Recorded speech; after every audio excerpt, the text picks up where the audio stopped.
Hello listeners, this is the second part of our episode on Austerlitz, the novel by WG Sebald. If you haven't listened to episode 1 yet, I strongly recommend you go back and start there, because we're going to rejoin the story where we left off last time.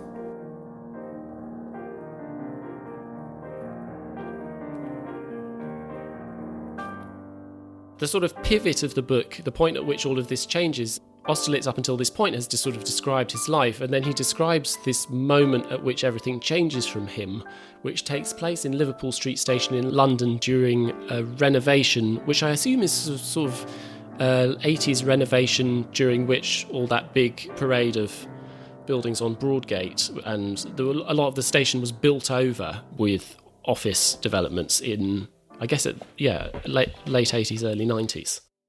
The renovation of the station started at the Broadgate Centre was built. Well, there's sort of different things going on at different times, but the station was renovated like in the late 80s, which also just made it a lot less, rather like King's Cross was later, which kind of just made it less horrific. And the kind of glass fronts on either end and the new entrance where you go in put in.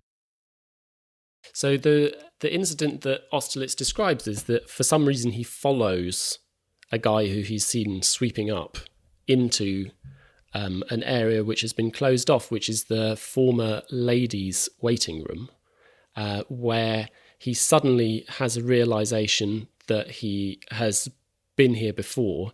It's as if he's entering like a moment from his own past. He has a kind of vision where he sees himself as a boy, and he also sees his adoptive parents there to pick him up, and suddenly kind of everything starts to unlock, and not all at a stroke, but this encounter with a miraculously untouched, sort of hidden secret room, unmoored from time, in which somehow it's kind of, which like a sort of buried memory re-emerges, comes back to the surface, and enables him to sort of like regain contact with this history which had been lost.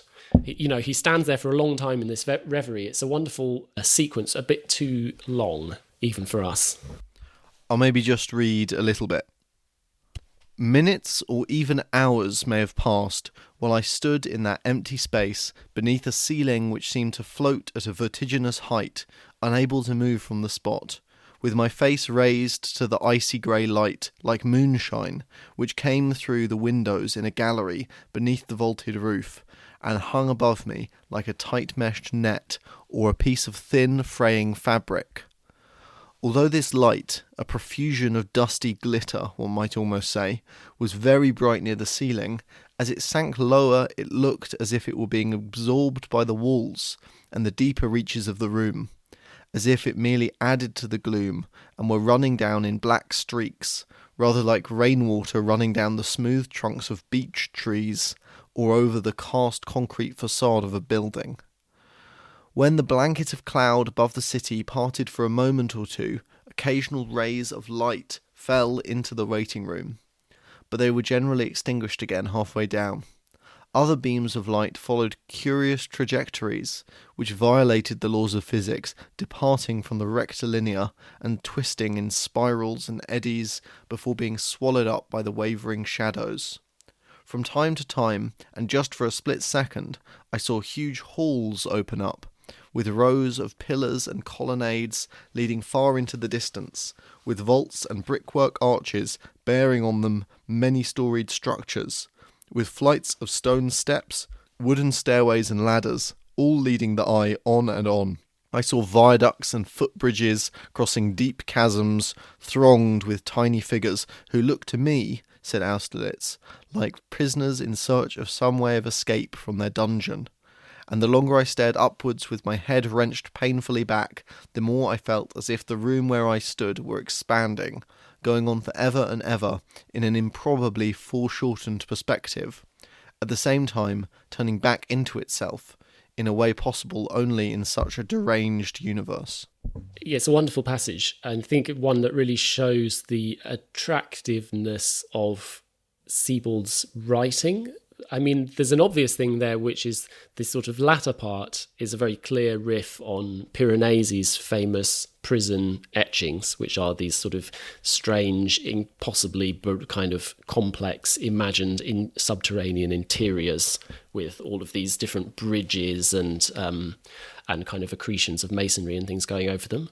But before that, there's that amazing part in which light, it kind of goes through all of the different states of matter, becomes liquid, becomes dark, drips down, becomes kind of accreted onto the surfaces. I don't know where that comes from. It is really horrifying in a way. I mean, it's kind of, there's this, one of the registers of Sebald, which I think is a little bit submerged beneath all the much more like art and architectural history, canon, literature sort of stuff, is this interest in the surreal and really effectively uncanny. It also does justice, I think, to what those interior spaces must have been like, particularly if they survived like 100 years into the late 20th century. Victorian train station waiting rooms, heavy fabric on every surface, deep midnight blue, velvet, brocade, dust. You can totally picture what he's driving at, which is the way that light gets sucked in by those kind of fabric heavy spaces, and exactly the kind of dusty, heavily upholstered interiors that were rejected in like 20th century discourses of health, modernism, cleanliness, tiled surfaces. Also the incredibly dirty train stations, as they used to be, where they had these glass roofs which were thick with dirt. And then going down, there was a lattice work of like, as the photograph has, there's lattice work of ironwork. And then it would break through into the underground bits. And light does become physical when the atmosphere changes, you know, when it's like smoky or misty. And then it's percolating through dirt, mist, smoke, and you see things coming and going in that distance. But it's none of that is to reject the fact that it's a very powerful tool to describe it like that. I just wanted to say, I think I'm interested in the way that these things are all adjacent to each other.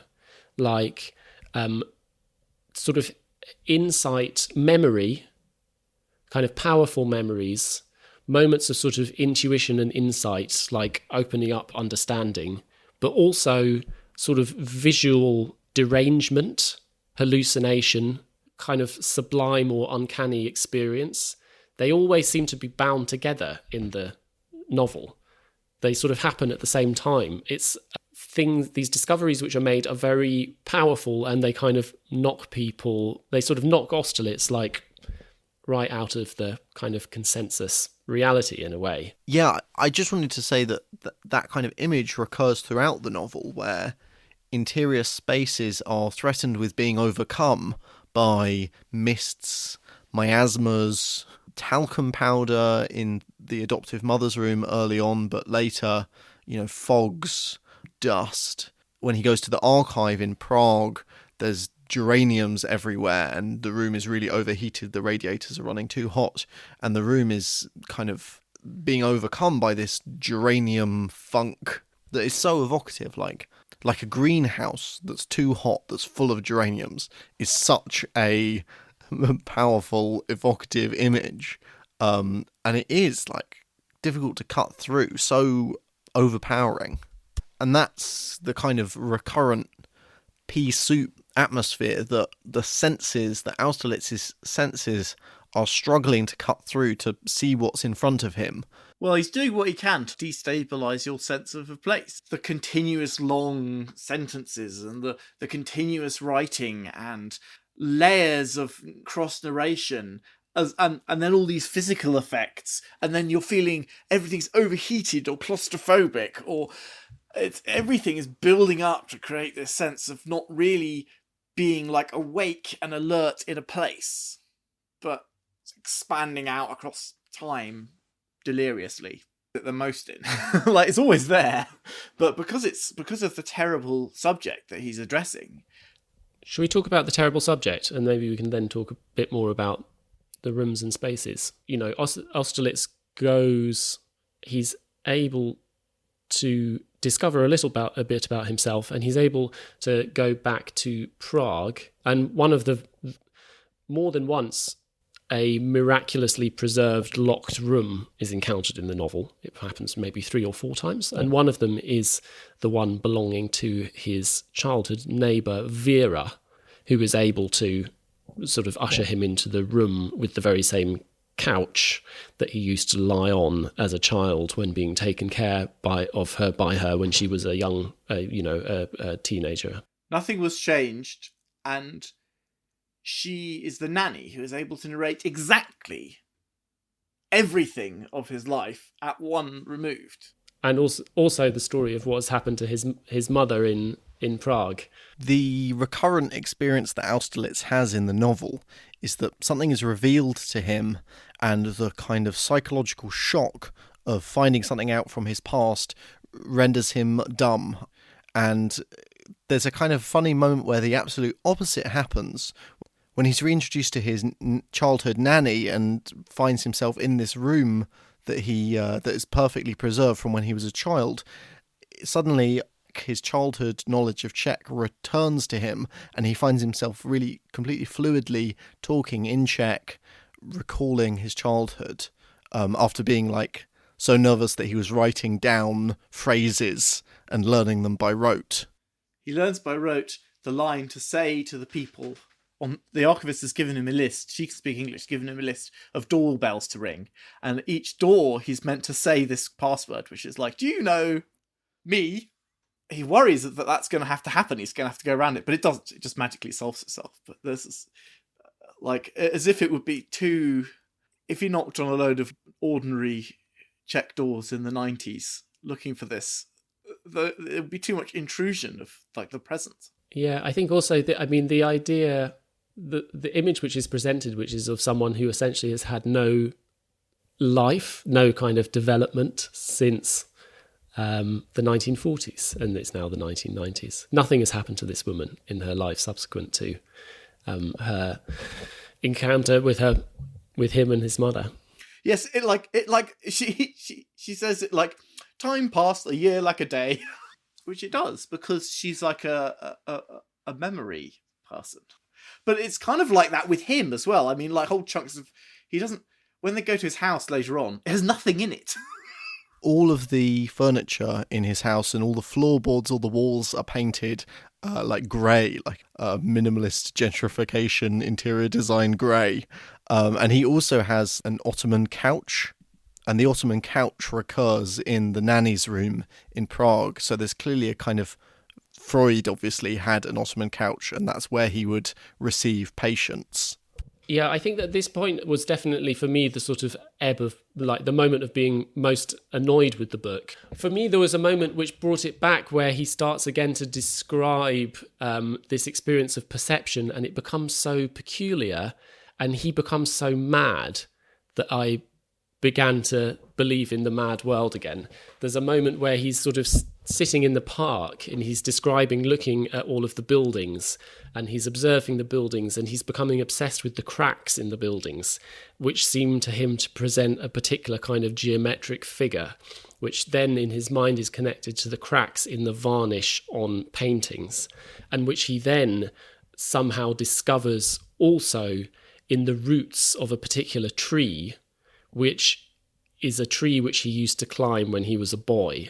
And it's this entry into a kind of psychotic logic, what you could call an apophenia. It's a sort of seeing patterns which don't exist, which for me really brought it back, because it then it destabilizes you as the reader, and you don't necessarily believe everything that you're being told, or you kind of can still see that he hasn't broken through to a kind of miraculous sanity, but he is actually still in a very, very strange world which he's unable to get out of. The bits when he's a sort of real person going through the world are sort of strange bridging moments.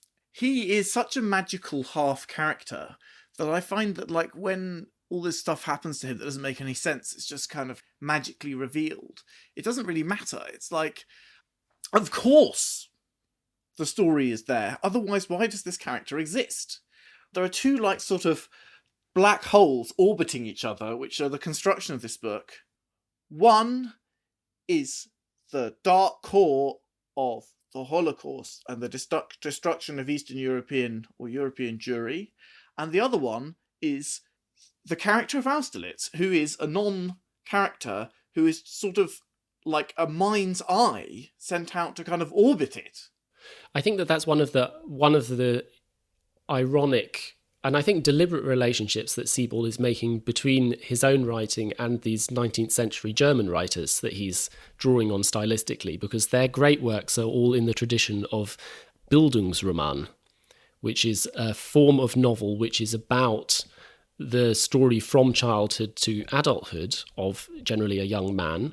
Bildung is kind of formation, it's kind of education in the broader sense, and the way in which through different influences, through people, through, you know, landscape, the beauty of landscape and these sort of encounters with nature, there's a sort of moral core of it, and it's about the discovery of the adult self as a kind of more or less secure, like substantial thing. Whereas in Austerlitz, all of the experiences are happening, but there's nothing in the centre. There's nothing there, and there never can be, because it's that the kind of, you know, that's the sort of tragedy that it's this kind of void is really what's constantly being revealed by these experiences, rather than what's being filled by them. And an interesting technique is that very real things happen. And very real things exist. There are very precise descriptions of places and occurrences and anecdotes from people's lives, but they're all distant. Like, they're all pushed back a row from the character or from the event.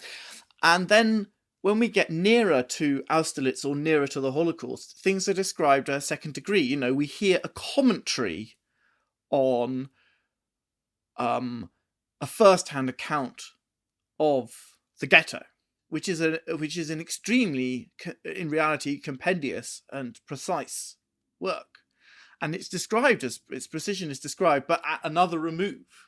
There also appears, obviously, a video that really existed historically, produced by the Nazis to show the Red Cross what life in the ghetto was like. And it's obviously this complete misrepresentation where, for the benefit of an international audience, the horrors and the realities of the treatment of Jewish people was completely covered up and disguised. So this is in particular. So there's a particular ghetto. His mother was taken to the Theresienstadt ghetto, which is a particular one based in this sort of ideal planned town built by the Empress Maria Theresa. And then at some point was taken from there east, presumably to Auschwitz, and killed. This part after the arrival to Prague, there's a bit where the nanny is able to relate what had happened in Prague. I mean, I found this part really unbearable, actually, like terribly sad. All the administration of being deported, what you had to do with all of your belongings, all of the admin, which the nanny kind of has to help her with.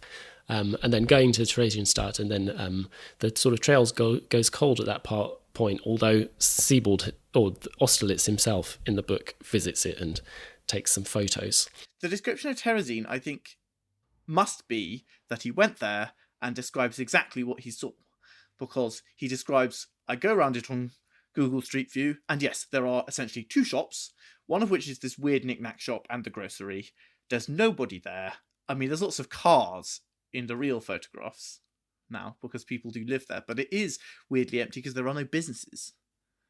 The only business is like second-tier Holocaust tourism.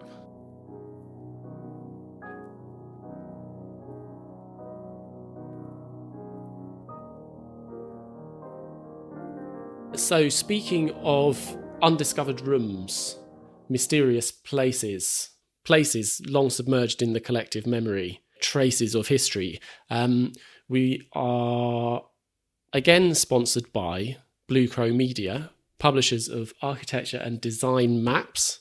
We have been talking about their range on a few previous podcasts. They produce illustrated, attractively designed maps of cities, with sort of associated architectural itineraries illustrated in photography and described on the back. We've talked before about brutalism, about maps depicting Pyongyang and North Korean urbanism, but I've been quite entranced by the range of maps showing the sort of Art Deco highlights of various cities, London, New York, kind of that image of 30s glamour, and also indeed a range, and also a map that shows the London Underground from its sort of 1930s heights of Charles Holden designed train stations. I've been quite beguiled by that image of 1930s champagne. I guess I'm just longing for the end of lockdown. But yeah, it's not all brutalism, if that's not your cup of tea. All sorts of opportunities for various forms of building and city-induced wistfulness. If you are tempted, do use our offer code, which is about buildings, all one word. That will secure you 10% off at checkout. It's not going to run forever, so maybe if you are tempted, act sooner rather than later. The website is bluecrowmedia, all one word, .com. That's bluecrowmedia.com. Thanks a lot to Blue Crow, and back to WG Sebald and Austerlitz.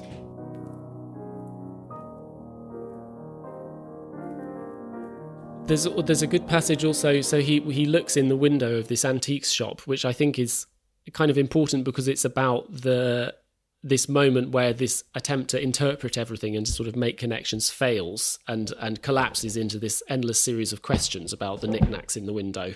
What was the meaning of the festive white lace tablecloth hanging over the back of the ottoman and the armchair with its worn brocade cover? What secret lay behind the 3 brass mortars of different sizes, which had about them the suggestion of an oracular utterance?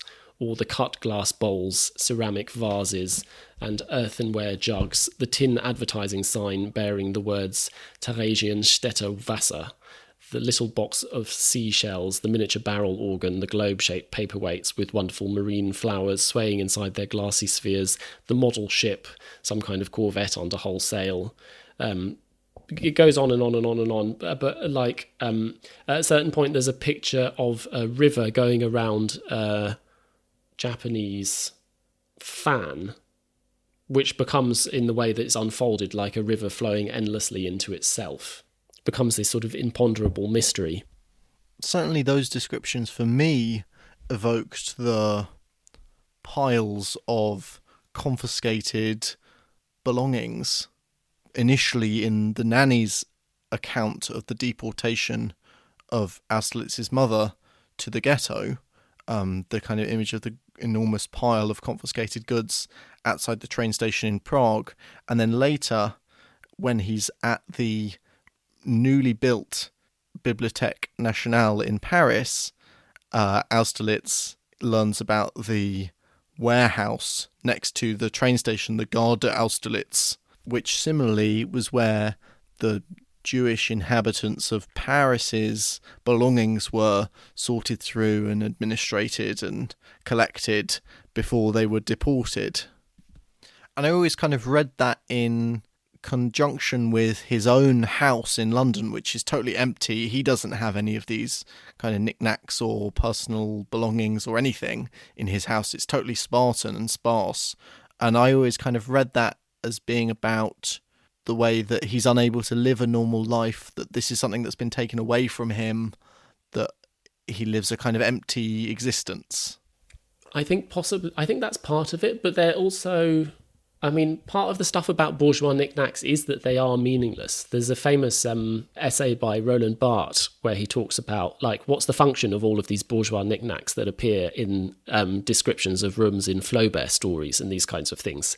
And, you know, why do we need so many descriptions of all of these boxes and all of these different things piled up on the piano? What does any of it mean? And actually, it's that the mere fact of there just being lots and lots of stuff which is meaningless is a commitment to reality. Like, that's what reality is actually that's how you sort of know that you're in a realist novel rather than in a sort of a different kind of story, is that there's a superfluity of stuff that doesn't mean anything. I guess that one of the things which is breaking down there is that he's always able to connect something to something else. He talks early on as being a child and how in some mysterious way every book that he would ever read became part of the same landscape, and that he's sort of able to imagine all of the different animals and all of the different historical epochs and all of the different landscapes and all of the different buildings are all part of the same, which he can imagine almost as a sort of landscape that he's looking across. And part of the sort of a kind of crisis or confrontation that he's going through is the fact that he's unable to interpret, or he's unable to kind of connect any of these things except to sort of further absences. So you've got that very real description of the place, which I think must come from Sebald. And then he looks at these knickknacks, which, as you say, they don't particularly signify anything. And in a way, Austerlitz's mind he's really searching for his parents hard, and it's kind of going cold. Like, I mean, the most illusory moments can be grasped from them. Really, it's gone. He can't see them. And then you can take the sort of bits around that. One of the photographs, it's a furnace, some locked doors in a low bunkery thing, and a field, which you can read kind of obviously as like, what we're not talking about. But it's never. But at the point where it kind of has to leave the text at that point, like it's petering out into meaninglessness. And that's a trick that he uses in the photograph several times, where it's like, these are, bland photographs that have been collaged together to mean something very bleak indeed. As you say, Matt, there's this period later on where he is able to get this film that was made at the time of the Red Cross visit, which he watches in increasingly like slowed down. And the more slowed down the video is, the more kind of unlike reality it is, the more he's able to imagine that he actually does see his mother in the background somewhere. And there is, what is one of the kind of motifs in the book is this way of looking for shapes in the clouds, like looking for shapes in the patterns of light in the wall, where if you really look for long enough, inevitably you will find your lost mother in the background of a piece of archive footage. Like if you look for long enough and you slow it down for far enough and you want it enough, this psychologically this kind of thing will be produced, even though it is revealed actually that's not true, it's not her, or it's kind of or at least the nanny says that she doesn't recognize who that person is. The thing which the book is doing of sort of not saying, like pointing at the thing but without quite saying it. Yeah, and often just coming like obscenely, ridiculously, absurdly close to saying the word, to explicitly referring to the Holocaust. Like there's a moment which comes in the chronology of the novel after we've met up with his nanny in Prague, but actually in real life, or in the but actually happening in the 1970s, he goes to Marienbad, which is a Czech bourgeois bathing complex, sort of massive 19th century hotel with hot springs and everything. And he goes with a French architectural historian, and he becomes more and more distraught and distracted over the course of the weekend, and she's worrying about him and struggling to understand what's going wrong with him. And the kind of climax of that is when they come to one of the springs, which is called Auschwitz. So it really is literally like Auschwitz with an extra single letter put in. And being in that space triggers a breakdown in the 1970s, both because that coming so close to grazing against the Holocaust, but also because he, as a child, we later find out that he as a child went on a trip to Marienbad with his parents before moving to Britain on the Kindertransport. Well, at times this feels a little bit like the pantomime and look behind you, doesn't it? Like it can get I found the photos like that too much. Like right at the end, I mean, we can either have the one I just said, which is where there's 3 photographs, which are like something that looks very much like an Auschwitz hut, a big photograph of a furnace and like a field, and then later on there's a picture of a Jewish cemetery, which means a whole load of things, and something which is not, but is designed to look like the barbed wire around a concentration camp. It's kind of on the nose when it's been so coy. It's pretty difficult to deal with, to be honest, but the way is to kind of talk about the cliche. It's to kind of semi-address cliches of it. I mean, I think it handles it pretty well. I think it's pretty good. Like, partly by that process of like making everything not real. It's where he gets too close to it that it becomes a little bit grating. As you say, on the nose. Where it's further away, where things are just hinted at, or even better, where what have seemed to be these quite sort of surreally intense engagements with, the railways or the sort of 19th century organisational complex or whatever they happen to be, earlier on in the book, then in retrospect are sort of freighted with this other sort of meaning, I find quite brilliant. But the closer he gets to it, the more coy it has to become, because he's absolutely definitely not doing the form of literature, which is a literary account of people going through the experience of persecution and death, which is a literary genre, which is a literary genre that he's commenting on, but he is saying we cannot touch that, or perhaps we cannot touch that. There's one voice in the background here, Theodor Adorno, the historian, cultural critic, member of the Frankfurt School. He famously wrote that to write poetry after Auschwitz is barbaric.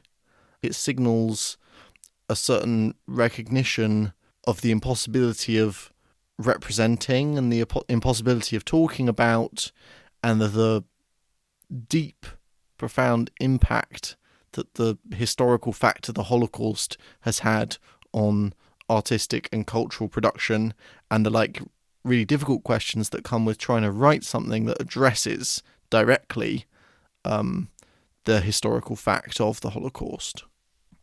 I don't know what either of you think about that line of Adorno's in relationship to this novel.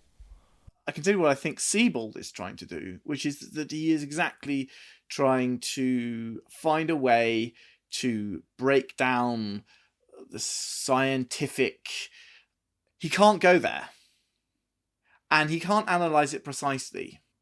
So even with things where it's like early on, he is at the fortress which became a concentration camp in Belgium, which is actually a famous memorial, and he goes there and he cannot imagine himself in the tomb-like prison as a prisoner, but he can easily imagine the German bureaucratic soldiers chatting away in their time off and preparing, their kind of methods of description. He doesn't either go down that route that far. He only kind of touches on that. Because he can't go into hell. He can't because he's trying to write of what he knows as well. I think he also wants, part of it is about making people kind of make the connection and in some way discover it. I don't know. Some sort of go like a few of the steps of the journey themselves. Yeah, you have to certainly imagine it. And in imagining it, you kind of imagine yourself in it. But what does it mean? What does Adorno mean about writing poetry after Auschwitz is barbaric? He means that this sort of myth making or this kind of image making is only like reinforcing. I mean, there is a sort of perception in the way in which people discussed the Holocaust in the 20th century, that it's an event of such kind of magnitude that it like ripples backwards and transforms all of the history that came before it. That it kind of... Which it certainly does to like 20th century history. It transforms the way we look at the First World War. But not just that, but also like everything, for some people, everything back to the ancient Greeks or whatever, it kind of... But I think that's exactly why Austerlitz, the character, has to be at the centre of this novel, because his psychological experience of the trauma of repressing and then discovering about the Holocaust for the first time kind of echoes the way that culture engages with it, or the way that history engages with it. Like, if, as you kind of outlined there, Luke, the Holocaust is this historical moment that ripples outwards and changes the meaning of everything that came before it, then similarly in Austerlitz's life, like, he's constantly going through this experience of everything he thinks he understands about his life and his memory being changed. There's a moment in the novel where Austerlitz hears some Kindertransport children on the radio. He's in a bookshop in Bloomsbury, and this is one of his early moments of realization, and he says, like, suddenly it made sense. All of my studies in the 19th century, in the architecture of penal institutions and railways, and as we've said several times now, like, all of this suddenly meant something new to me, which was that I'd been pursuing it because my own personal history. I think Sebald is tackling quite head-on, quite a controversial question in a way, which is the extent to which the Holocaust is an aberrant historical event, or the extent to which it fits into other broader patterns of imperialism, of genocide, like... Yeah, I mean, when one sees, like, a black African boy depicted in the statuary of a building constructed by the Emperor Leopold II, certainly it feels like in the modern mind it's impossible not to turn to the atrocities of Congo under the Belgians, in which many millions of people were killed, in these attempts to extract wealth, particularly from rubber, in these astonishingly brutal regimes that were instituted. The mind turns to an image which is not in this book, but which is widespread, of a Congolese man sitting on the ground looking at a small object on the ground. It's the severed hand of his infant child. I'll just quickly read from this passage when he's in this Bloomsbury bookshop having this realization, because I think it's one of the moments where Sebald is confronting this historical question. Inconceivable as it seems to me today, I knew nothing about the conquest of Europe by the Germans and the slave state they set up, and nothing about the persecution I had escaped, or at least what I did know was not much more than a salesgirl in a shop, for instance, knows about the plague or cholera. As far as I was concerned, the world ended in the late 19th century. I dared go no further than that, although in fact the whole history of the architecture and civilization of the bourgeois age, the subject of my research, pointed in the direction of the catastrophic events already casting their shadows before them at that time. The sort of imaginative world of Austerlitz, for better or worse, and I think it wouldn't really work in the same way otherwise, is European, and really it's imprisoned in the European continent, and that places outside of Europe, to the extent that they appear in the book, appear in the kind of world of the novel, they appear in books, in libraries, in museums, in aviaries, in collections of natural history, in sort of stories and in representations.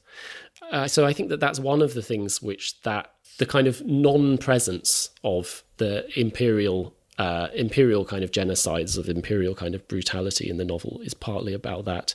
I think that it's also partly, and this is connected, that in the Sebaldian understanding of the kind of the connection of space and history, presence is what constitutes these things: literal presence, literal traces, literal places where things have happened, rather than ideology. I mean, you could say that what's the connection of Antwerp Station to the reality of the Congo at the end of the 19th century? It's a connection which is economic, it's one which is through global political and economic structures, and it's one which is sort of ideological, but it's not one constituted by the literal presence of people, because those people are far away and they're deliberately held sort of half a world away.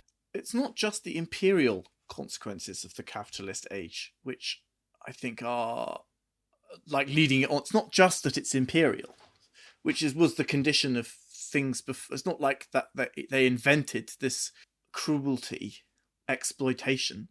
It's that it has a particular kind of character and is able to categorize and sort of make things in a particular way. It's also the instruments of control at home. We look at clocks early on, this control of time, and we go to the Greenwich Observatory and see Bligh's Mutiny on the Bounty watch chronometer. And we talk about the clock on Antwerp station, and he talks about the different buildings of the bourgeois age are lunatic asylums, penal institutes, railways, all of these things which are to do with categorization, control, being able to put things into the hierarchies, which later become these German bureaucratic words of curate transportation column, kitchen cost rectification shit. Or whatever it is. That observation about time, I wanted to just read a tiny bit from this moment in the Greenwich Observatory. Austerlitz says, "I have always resisted the power of time out of some internal compulsion, which I myself have never understood, keeping myself apart from so-called current events in the hope, as I now think," said Austerlitz, "that time will not pass away, has not passed away, that I can turn back and go behind it. And there I shall find everything as it once was, or more precisely, I shall find that all moments of time have coexisted simultaneously, in which case none of what history tells us would be true. Past events have not yet occurred, but are waiting to do so at the moment when we think of them, although that, of course, opens up the bleak prospect of everlasting misery and never-ending anguish." We could say that this is like a pure definition of nostalgia. Nostalgia in the sort of literal sense is about sort of longing for home, but in a slightly more developed sense is sort of this awareness of the irrecoverability of the things that you know, the things and the places that you know from the past. That sort of statement of longing that he makes there is really, I think, kind of defining that.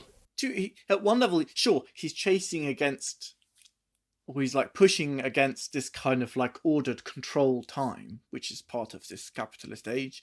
But the other thing, trying to find the memories of the people in the Holocaust are gone because they have been destroyed.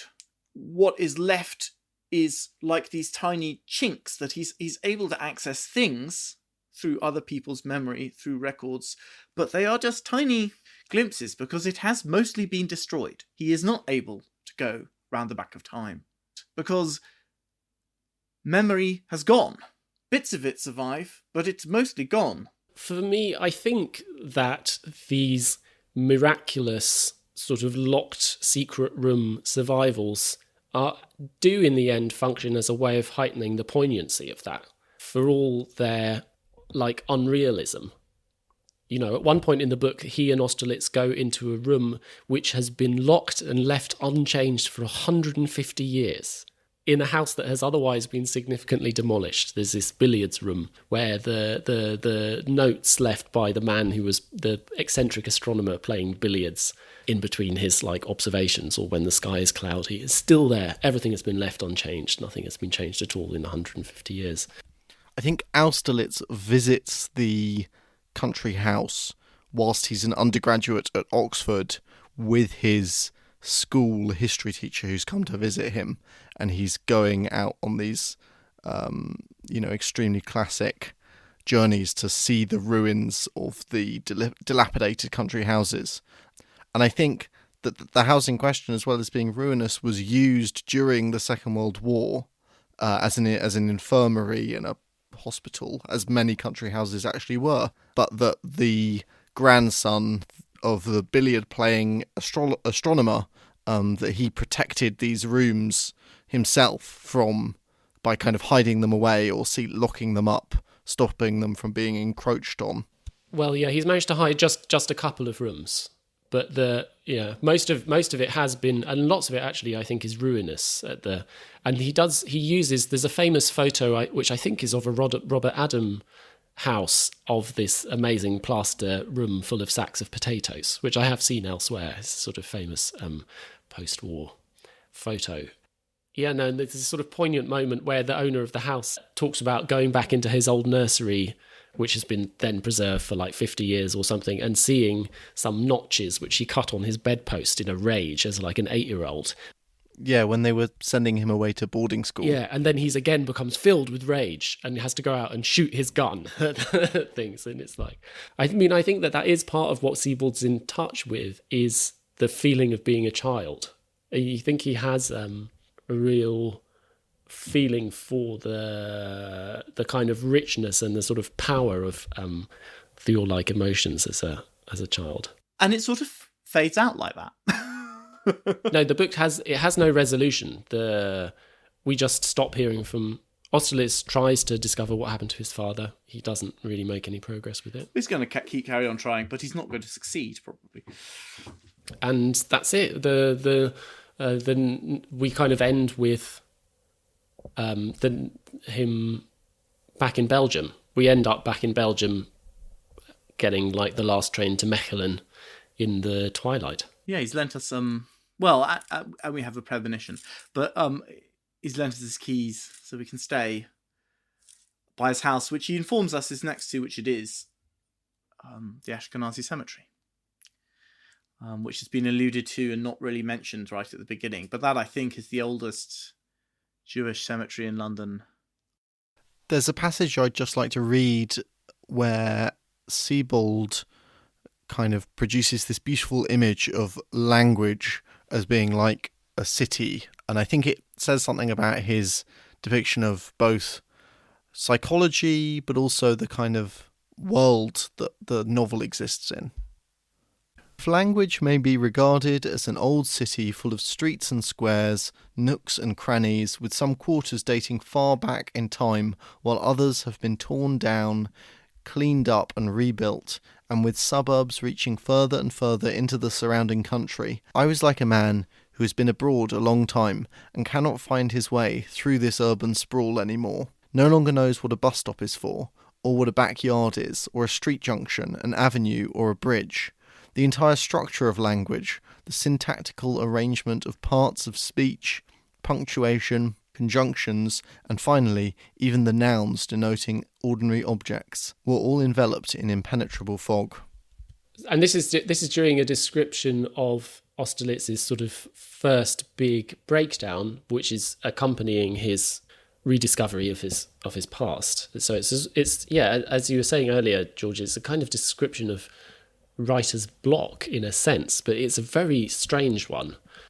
It definitely has something of writer's block in it, but it's also the archetypal Freudian case study, like the mind as a city or language as a city, an old city with everything built up. In all of Freud's early case studies, you have these bourgeois Viennese women who have suffered traumatic events in their lives, and that trauma which they repress then emerges as new symptoms, quite commonly an inability to speak. In a way, there's also something which is, it's kind of expanded one step further, because it's not just that language and the subconscious are connected to each other, but they're also connected to space, and the whole thing is realized, as it were, in the real world. So the city of language, or the city of kind of repressed memories or whatever, is actually literally real, and we're going in and out of the rooms at different points in the story, aren't we?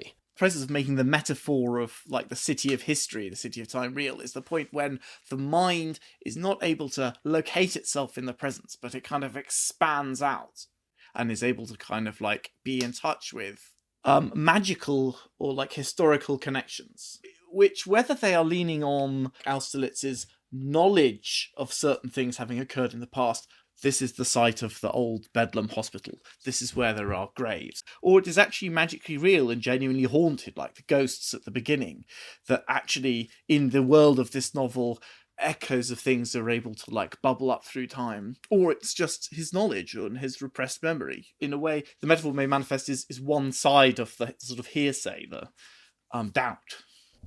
That's right. I think it does. The ghosts literally can come back.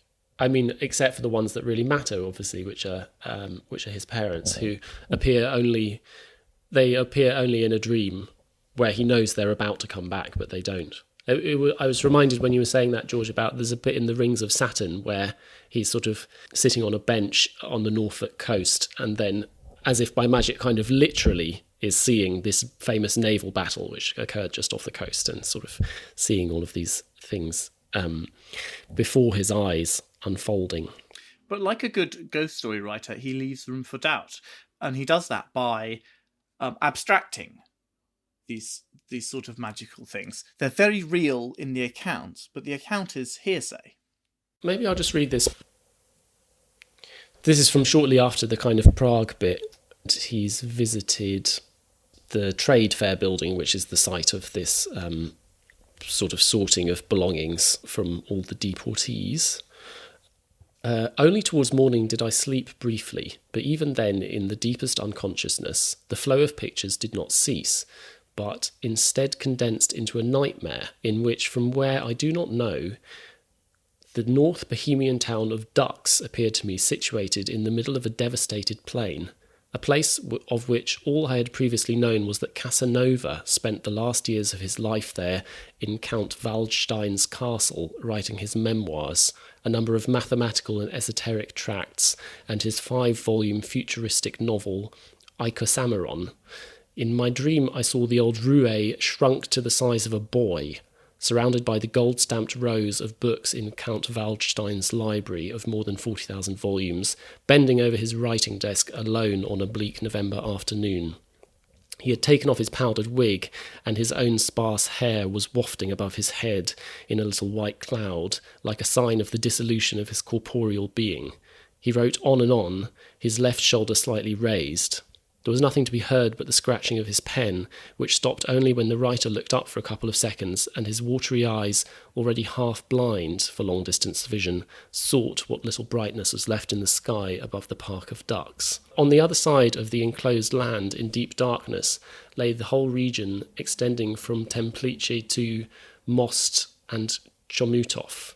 Over to the north, from end to end of the horizon, stood the black wall of the Grenzmark Mountains, and in front of them, along their foothills, the torn and ravaged land, with slopes and terraces which dropped far below what had formerly been the surface of the earth. Where roads had passed over firm ground, where human beings had lived, foxes had run across country, and birds of many kinds had flown from bush to bush, there was now nothing but empty space, and at the bottom of it stones and gravel and stagnant water, untouched even by the natural movement of the air. The shadowy forms of power stations with their glowing furnaces drifted like ships in the sombre air, chalk-coloured buildings like blocks, cooling towers with jagged rims, tall chimneys above which motionless plumes of smoke stood white against the sickly colours streaking the western sky. A few stars showed only on the pallid nocturnal side of the firmament, sooty, smoking lights extinguished one by one, leaving scab-like traces in the orbits through which they have always moved. To the south, in a broad semicircle, rose the cones of the extinct Bohemian volcanoes, which I wished in my nightmare would erupt and cover everything with black dust. So that comes at the end of his visit to Theresienstadt.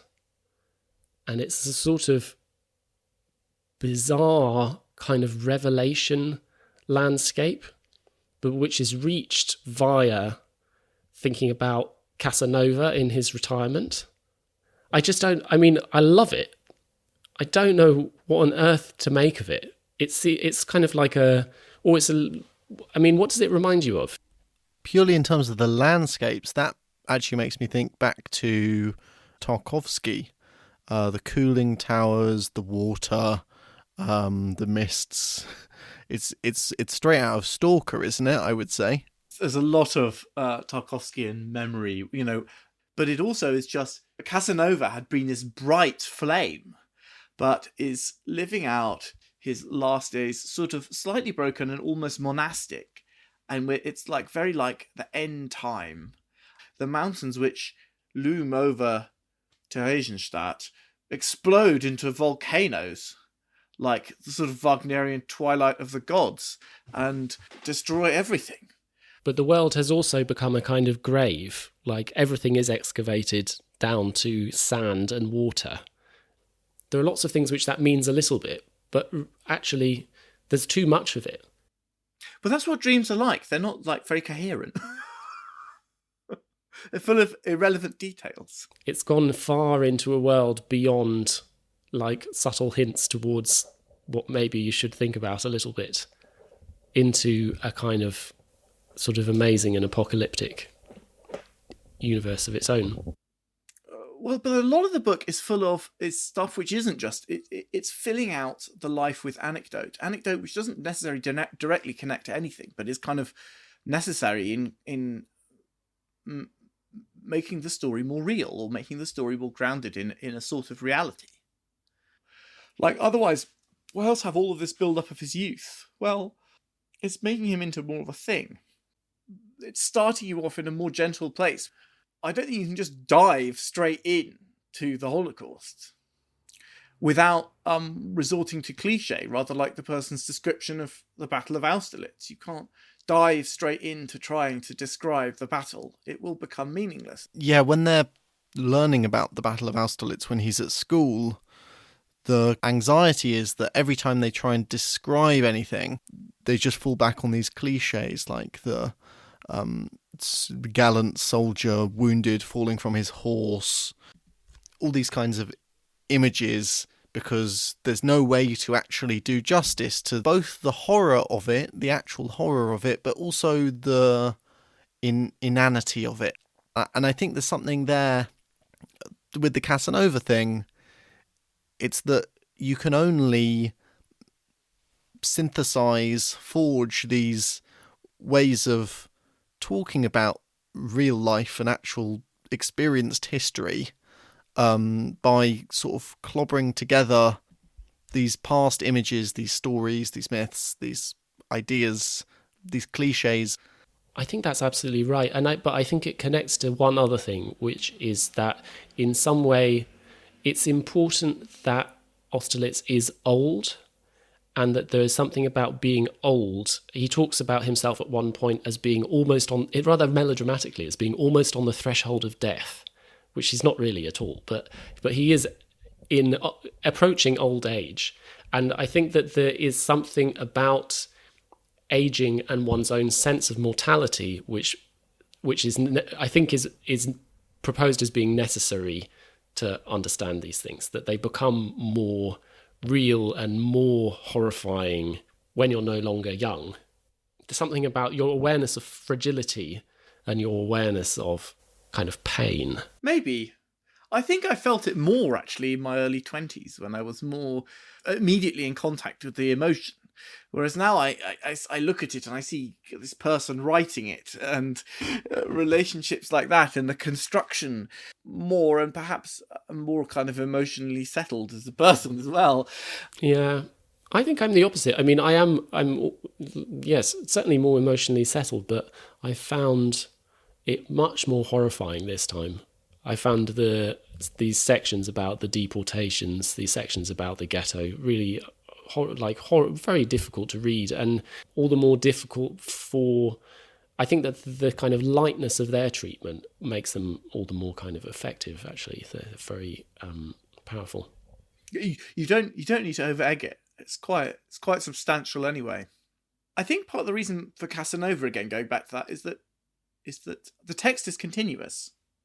The thoughts of the text link on largely one onto another in a continuous stream. He mentions the word "we're" lots of times in the book, which is a strange one, but that's sort of what the pictures are doing and what the changes of thought are doing. You know, the connection between the light becoming manifest to becoming a Piranesi picture to becoming, well, what are these about? Well, they're thoughts that he's got that he's associating in a continuous way. Yeah, it's the continuous movement through one into another, which he's able to accomplish, and I think which is the extreme kind of finesse of the technique. And then this came out right after 9/11, when people weren't necessarily super paying attention, and then he died a month later in a car crash. And he went to America and gave some interviews, which is where the interviews on the internet come from. I mean, there are some earlier ones. Then was driving his car close to home with his daughter and hit a truck. Now, I think subsequently the thought is he had a heart attack.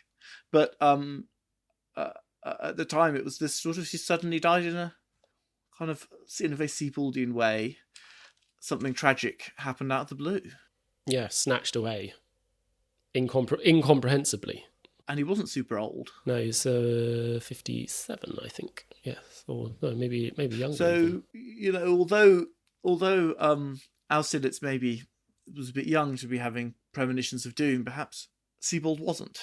And then that was that, which has led lots of people to speculate about what do you do next, which I think is probably not mega helpful. Yes, what would he have made of the iPhone? What would he have made of Instagram? You know, the all kinds of. Yeah, I mean, in this image of what would Sebald have made of living further into the 21st century, like, it makes me think of the recurring experience in the novel, which is that contemporary architecture of the 1980s, 1990s erupts rudely into these scenes. I remember when I was reading about them at the Royal Observatory at Greenwich, having this long conversation about time and the sort of genealogy of the technologies of capitalism and this kind of stuff. And then suddenly it was like, and he looked down the hill and across the Thames and he saw Canary Wharf glittering. And I'm like, hang on, it's just it's wrong. It doesn't belong here. He's not of this world. Austerlitz can't exist in a world with Canary Wharf, or indeed with the new Bibliothèque Nationale in Paris, or with the like glazed 80s postmodern extension to London Liverpool Street. They're kind of crashing into his life and ruining it. Well, no, just making him not belong, I guess. I think so. I think someone chooses to live in a village in Norfolk for a reason, don't they? There's in Greenwich, there's this lovely bit describing the planes coming over as these kind of monstrous, wonderful but like monstrous presences. And I actually think he put the bit of Bibliothèque Nationale in because he hates that building so much. Lots of people do. It's pretty bad, but Austerlitz's beef with the new Bibliothèque Nationale is as much about those huge Cartesian glazed towers as it is about the kind of polite etiquette and procedures and the bureaucracy of the library. His great complaint is that he has to get his bags checked by a security guard when he walks in, as compared to in the old 19th century Bibliothèque Nationale, where he was able to just stroll in and out, as like Walter Benjamin would have done in Paris in the 1930s. Sebald said he got into writing fiction because he was upset with the Thatcherite reforms of the universities, which meant that people were leaving and he was having to do more pen pushing around, and it was no longer as fun as it was teaching at University of East Anglia. I think actually there were other things going on as well. I think it's a funny old world, isn't it? Also, like it was all right for some, because I think he got a job just with the masters as well, didn't he? And then did his PhD while he was there. I think we should have more of it. He was clearly, he got his job with the masters and being fantastically bright. Yes, it's worth listening to his interview. We can link to it in the show notes. He has the gift of speaking in these wonderfully well-formed, complete, rather ornate sentences. His voice also actually is kind of wonderful. This like very punctilious English, but also with slightly antique vowel sounds of the kind that remind me of my grandmother.